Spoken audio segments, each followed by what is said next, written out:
कर रहे हो? तो पानी डाल रही हूँ। नमस्ते फ्रेंड्स, मांगरोल फूड्स में मैं हर्षाली आप सभी का स्वागत करती हूँ।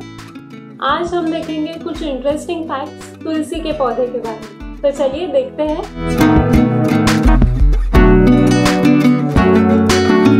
वैसे तो आयुर्वेद में तुलसी का अनन्य साधारण महत्व है, अतुलनीय महत्व है। तो ऐसे भी कहा जाता है कि जब अंग्रेज लोग भारत में आए थे तो वो मच्छरों के खतरे से बहुत ही परेशान हो गए थे, उन्हें बहुत तकलीफ हो रही थी।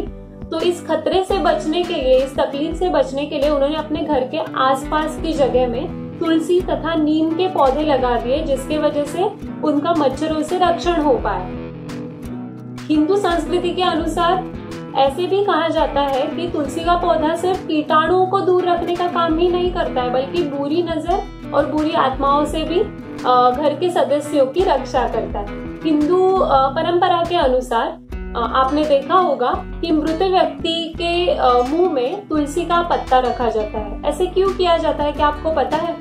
क्योंकि ऐसे कहा जाता है, तुलसी का पौधा जो होता है वो बहुत ही अति पवित्र है। तो अगर तुलसी के पौधे का पत्ता मृत व्यक्ति के मुंह में रखा जाए तो उसकी आत्मा को स्वर्ग की राह दिखाने का काम वो तुलसी का पत्ता करता है। लेकिन इसका वैज्ञानिक कारण ये है कि अगर तुलसी का पत्ता मृत व्यक्ति के मुंह में रखा जाए तो उसकी वजह से मृत व्यक्ति के शरीर की जो सड़ने या गलने की प्रक्रिया होती है वो धीमी हो जाती है, जो कि हिंदू परंपरा के अनुसार सारे रीति रिवाज पूरे करने तक वो जो लाश होती है वो कायम रहना जरूरी होता है। तो इसीलिए वो तुलसी का पत्ता जो होता है वो मृत व्यक्ति के मुंह में रखा जाता है। साथ ही साथ ऐसे भी कहा जाता है कि तुलसी में कवक विरोधी यानी एंटी फंगल गुण भी होते हैं, जिसकी वजह से हमारे जो बाल होते हैं, हमारी त्वचा होती है वो बहुत ही चमकीली रह सकती है अगर हम तुलसी के पत्ते का सेवन करते हैं। और साथ ही साथ तुलसी का पत्ता जो होता है वो हमारी रक्त शुद्धि भी करता है, यानी कि हमारे शरीर का ब्लड प्यूरिफिकेशन भी करता है। आपको ये जानकर बहुत खुशी होगी कि तुलसी के पौधों की सबसे ज्यादा संख्या भारतीय उपखंड तथा दक्षिण पूर्व आशियाई देश यानी कि सिंगापुर, म्यांमार, वियतनाम, थाईलैंड ऐसे जो देश हैं, इन देशों में ज्यादा संख्या में तुलसी के पौधे पाए जाते हैं। हिंदू संस्कृति में जो वैष्णव जन है यानी कि भगवान विष्णु जी की भक्ति करने वाले उनके जो भक्त जन है, तो उनके लिए तुलसी का महत्व अनन्य साधारण है। वो अपने गले में भी तुलसी माला पहनते हैं। हिंदू संस्कृति के अनुसार तुलसी विवाह की एक बड़ी रोचक कथा बताई जाती है। कहा जाता है कि वृंदा नामक एक स्त्री थी और वो भगवान विष्णु जी की बहुत निष्ठा से भक्ति करती थी, लेकिन उनके जो पति थे वो एक असुर राजा थे जिनका नाम था जालंधर। और वृंदा भगवान विष्णु जी की इतनी भक्ति करती थी कि जिसके वजह से उनके जो पति थे असुर राजा जालंधर, वो बहुत ही ताकतवान बन गए थे। इतने ताकतवान बन गए थे कि कोई भी देव या दानव उन्हें हरा नहीं पा रहे थे, वो अपराजेय हो गए थे किसी से भी।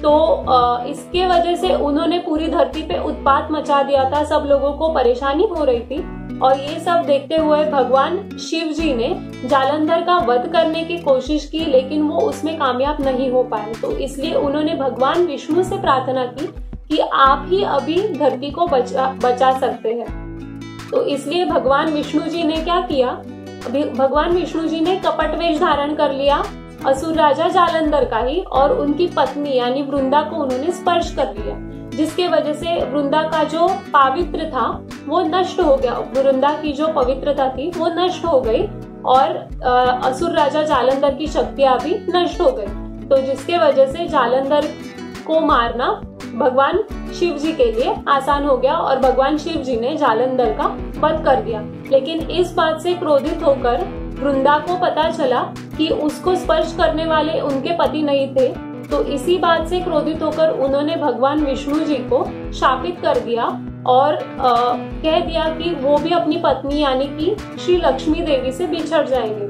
और इस शाप के कारण भगवान विष्णु जी शापित होकर उनका बदलाव हो गया शालिग्राम नामक एक पत्थर में, और उनको शापित करने के बाद वृंदा ने खुद को समंदर में डुबो लिया। लेकिन वृंदा की भक्ति इतनी सर्वश्रेष्ठ थी कि भगवान विष्णु ने ही स्वयं उसकी आत्मा का रूपांतरण एक पौधे में कर दिया और वही पौधा तुलसी के रूप में जाना जाता है। और उन्होंने वृंदा की भक्ति से प्रसन्न होकर वृंदा को एक आशीर्वाद भी दिया था, एक वचन भी दिया था कि अगले जन्म में भगवान विष्णु जी खुद वृंदा से विवाह करेंगे। तो इस वचन की पूर्ति करने के लिए हर साल कार्तिक मास में यानी कार्तिक माह में मतलब दिवाली के त्योहार के तुरंत बाद तुलसी विवाह संपन्न किया जाता है। तुलसी के पौधे की जितनी भी प्रजातियां हैं उसमें से 2 प्रजातियां बहुत ही मशहूर है, जिनके नाम है राम तुलसी और श्याम तुलसी। है ना मजेदार बात। तो इसमें जो राम तुलसी की बात जब होती है तो ये राम तुलसी का जो पौधा होता है उसके पत्ते हरे रंग के होते हैं, लेकिन जब श्याम तुलसी यानी कृष्णा तुलसी के नाम से भी जिसे जाना जाता है उसके पत्ते हल्के बैंगनी रंग के होते हैं।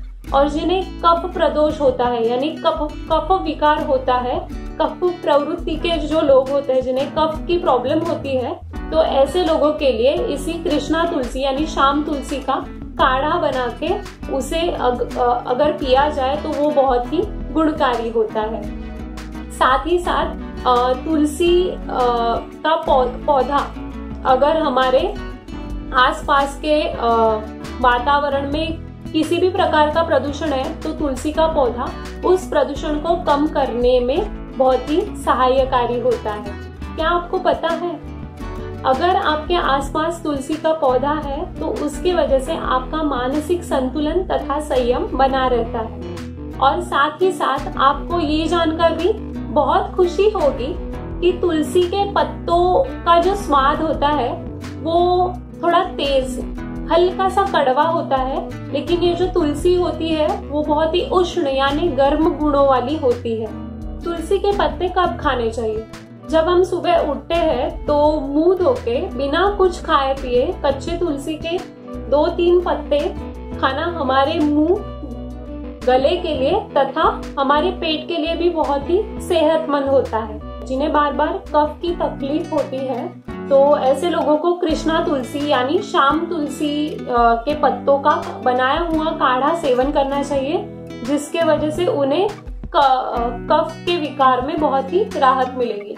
दूसरी बात यह है कि अगर किसी को मुंह से बदबू आने की अगर तकलीफ हो रही हो, बार बार मुंह से बदबू आ रही हो, तो उन्हें भी तुलसी के पत्तों का सेवन करना चाहिए, जिसके वजह से मुंह से आने वाली बदबू कम होने में सहायता होती है। तुलसी के पत्ते के सेवन से गुर्दे की पथरी यानी जिसे हम जानते हैं किडनी स्टोन के नाम से, तो किडनी स्टोन, डायबिटीज, कैंसर, ये जो बीमारियां हैं उन बीमारियों की जो गहराई है वो बहुत ही कम हो जाती है। तुलसी के पत्ते कब नहीं खाने चाहिए?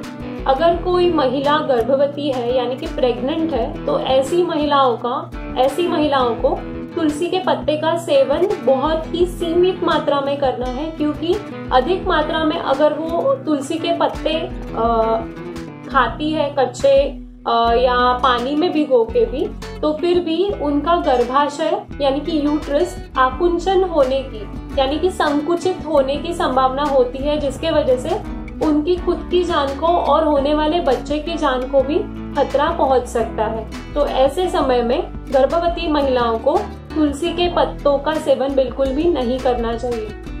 दूसरी बात यह है कि कोई अगर डायबिटीज पेशेंट है और वो डॉक्टर की सलाह से या वैद्य की सलाह से अगर उनकी दवाइयाँ शुरू है तो उनको भी तुलसी का अतिरिक्त सेवन बिल्कुल भी नहीं करना है या फिर सेवन ही नहीं करना है। ये मैं इसलिए बता रही हूँ क्योंकि अगर उनकी दवाइयाँ पहले से ही शुरू है शरीर के रक्त के शक्कर की मात्रा कम रखने के लिए और उसके साथ अगर वो तुलसी का पत्ता खा रहे हैं, तुलसी के पत्ते का सेवन कर रहे हैं, तो उसकी वजह से क्या होगा, उनके शरीर में रक्त के शक्कर की मात्रा है जिसे हम ब्लड शुगर बोलते हैं वो और भी ज्यादा कम हो सकती है और उसके वजह से डायबिटीज पेशेंट्स की तकलीफ और बढ़ सकती है। तो इसलिए डायबिटीज पेशेंट्स को भी तुलसी के पत्तों का ज्यादा इस्तेमाल नहीं करना है। तुलसी के पत्ते ज्यादा खाने पर, ज्यादा चबा के खाने पर या रोज चबा के खाने पर हमारे दांतों पे उसका असर पड़ सकता है, हमारे दांतों का रंग बदल सकता है क्योंकि तुलसी में आयन का समावेश होता है, यानी कि लोहे के गुण होते हैं, तो उस लोहे के कारण हमारे दांतों का रंग भी बदल सकता है। तो इसलिए तुलसी के पत्तों का ज्यादा सेवन नहीं करना है। और अगर तुलसी के पत्तों का ज्यादा सेवन किया जाए तो हमें अतिसार यानी कि डायरिया जैसी बीमारियों का भी सामना करना पड़ सकता है। तो इसलिए तुलसी के पत्तों का सेवन करते समय उसे सीमित मात्रा में करना बहुत ही जरूरी है। तो फ्रेंड्स, ये थे कुछ इंटरेस्टिंग फैक्टर्स तुलसी के पौधे के बारे में। आपको हमारा ये वीडियो कैसा लगा, ये हमें कमेंट सेक्शन में जरूर बताइए। हमारे इस वीडियो को लाइक करें, शेयर करें और हमारे मांगरुल फूड्स इस चैनल को सब्सक्राइब करना ना भूलें। साथ ही बेल आइकॉन का बटन भी जरूर दबाइए।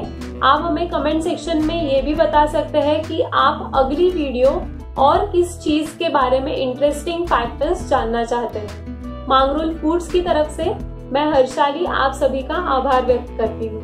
Thank you.